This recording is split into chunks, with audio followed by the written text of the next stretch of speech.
Today on From the Desk, we turn to travel. Apollo pointing to some waning hotel demand.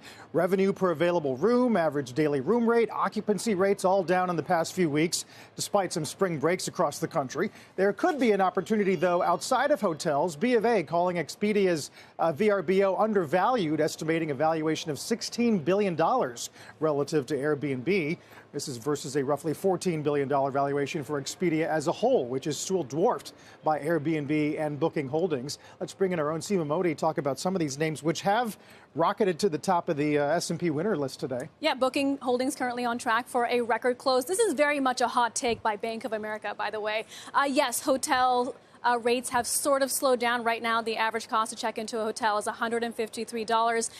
In mid-March, we were at $166. So, yes, some softening in trends, but not a huge pullback. Marriott CEO Tony Capuano, who I know you spoke to recently, Sarah, as well, he is expecting rates to moderate in the second half of this year. So I think the big question is, do we continue to see a continuation of this trend? And maybe there's going to be a bit more concern about hotel demand. But yet, the hottest markets like Maui, Florida Keys, and Miami are $450 to $600 a night. And that's where the big hotel developers are expanding. So as long as those markets stay strong, I don't think there is as much concern about a hotel slowdown. As to this note on Expedia and what we're seeing with vacation rentals, there's industry data from AirDNA, that's what the vacation rental industry uses, that actually raises concerns about Airbnb, which Deutsche Bank wrote about last week. I think you mentioned it as well, Carl.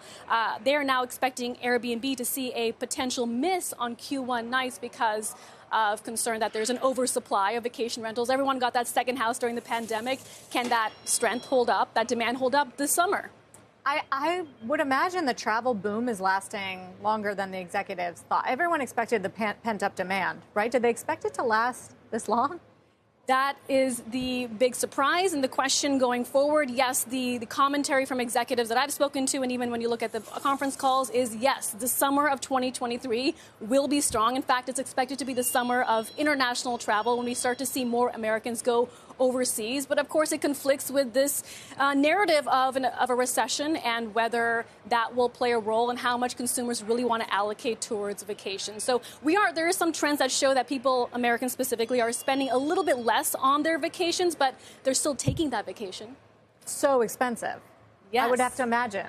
I mean, they're rethinking it, right? It's gotten crazy.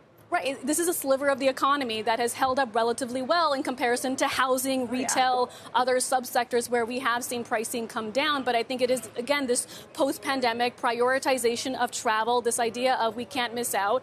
But again, finding ways to trim costs. Rental car prices, by the way, have come down significantly since last year. So there are areas of the travel economy, you could say, that are starting to show some softening. Yeah, we've been looking for cracks, especially after Americans update. But then you had Delta's earnings, which were great. So now we'll to United, and if that story continues, airlines have been really driving the pricing power. Hotels, vacation rentals, yes, but less so than the And they're loving those 2019 comps. Everything's up versus then. Yes. For a while. Yeah. Thank you, Seema. Seema Modi.